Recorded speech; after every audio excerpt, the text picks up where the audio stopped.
democracynow.org, The War and Peace Report. I'm Amy Goodman with Juan Gonzalez.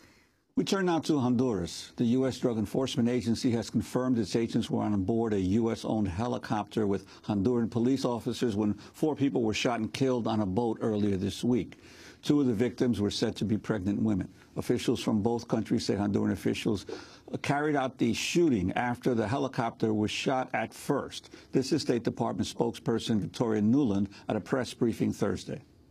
In this particular operation on May 11th, the U.S. DEA was involved only in a supporting role. We did not use force. No U.S. personnel fired any weapons. We were involved purely supporting and advising. The units that we support are comprised primarily of host country, in this case Honduran law enforcement officers. They were trained, they were vetted as part of this program we work on together. Well, does that mean that they advised them to open fire on a canoe carrying civilians with a pregnant woman? And well, I highly... well, I don't know, see that they are in an advice and support role. So what did they advise and support? Did they, well, did they say, hey, this looks like a good target, shoot it? Well, first of all, as I understand it, the Honduran authorities are doing a broad investigation of this incident to evaluate what exactly happened and how it happened. So I think we need to let that go forward. With regard to the precise actions in an advisory role that the U.S. folks played, I can't speak to that. That was State Department spokesperson Victoria Nuland, questioned by reporters Thursday. The victims were reportedly suspected of carrying drugs, but local officials say they were innocent fishermen. On Wednesday, Honduran protesters in the Indian Mosquito Coast area responded to the killings by burning government offices and demanding the departure of U.S. agents. The deadly incident has highlighted the centrality of Honduras in U.S.-backed efforts to militarize Latin America in the drug war. Honduras is the hub for the U.S. military operations in Latin America, hosting at least 3 military bases. One of the bases formerly housed U.S. officials in the 80s when they ran their operation to overthrow the Sandinista government in neighboring Nicaragua. Overall, the U.S. military has deployed at least 600 troops across Latin America. To discuss what's happening in Honduras, we're joined from Washington, D.C. by Dana Frank. She's professor of history at the University of California, Santa Cruz, author of many books, including Bananeras, Women Transforming the Banana Unions of Latin America, which examines the banana workers' unions of Honduras. Talk about what has happened, and particularly let's start with this killing of 4 Hondurans. Dana Frank. Thanks so much for having me, Amy, and thanks so much for caring about the ongoing horror that is U.S. support for the ongoing coup regime in Honduras. Well, this is one of these situations when who are you going to believe? And as a historian, I would have to start by underscoring that we have to be very careful about believing what the State Department is saying at this point. They have admitted that there were 4 helicopters and that 2 of them were State Department helicopters, and that there were Guatemalan military on board as well. So it's obviously getting even more complicated. According to the Mosquito people on the ground and the local mayor and the congressperson, that the U.S. forces, they descended from the helicopters after they had allegedly been shot upon by alleged drug traffickers in a different boat. They according to people on the ground, they mistook that boat for the boat with the civilians and started shooting at the civilians, killing at least 4 people, by some accounts 5, including at least 1 pregnant woman, and by some accounts children. Another woman was also shot at and lost limbs as a result, and a boy was shot in the arm from behind. So these are U.S. troops were clearly on the helicopters, but local people say the U.S. troops were doing part of the shooting.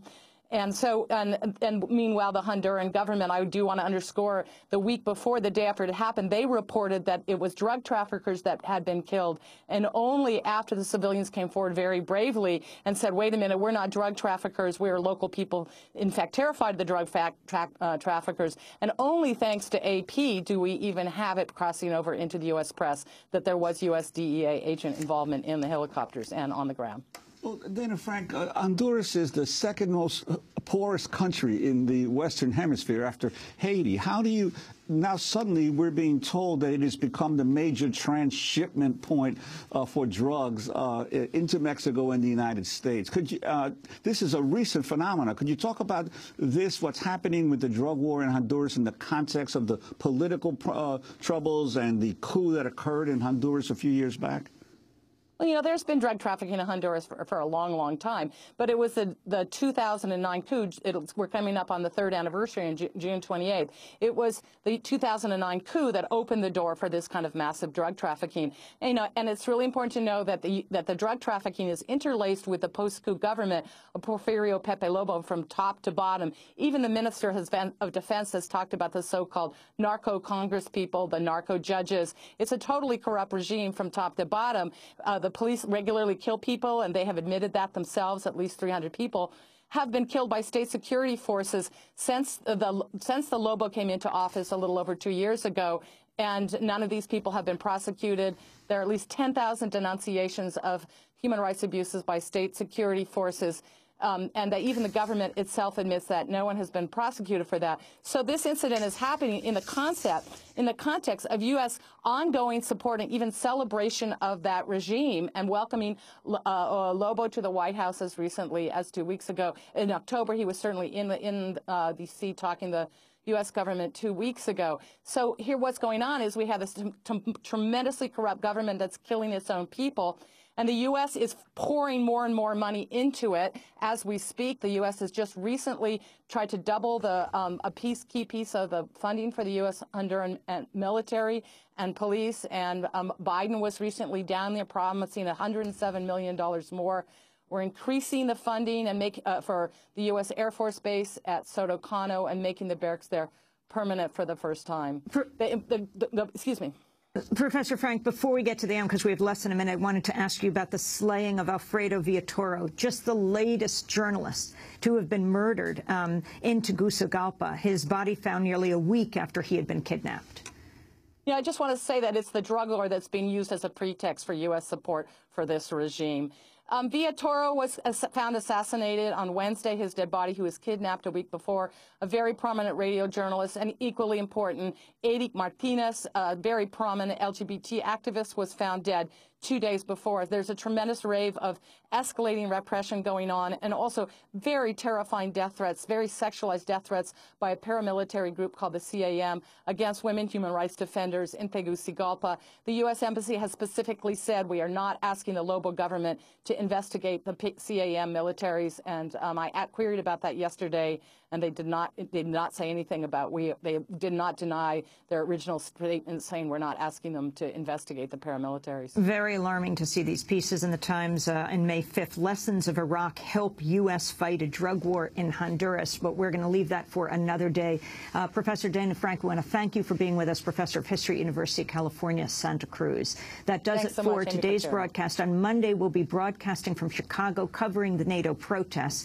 I'll be speaking tonight at the Legacy of Peace banquet at Graceland. That's Graceland University in Lamoni, Iowa. I hope to see people there at 6 p.m.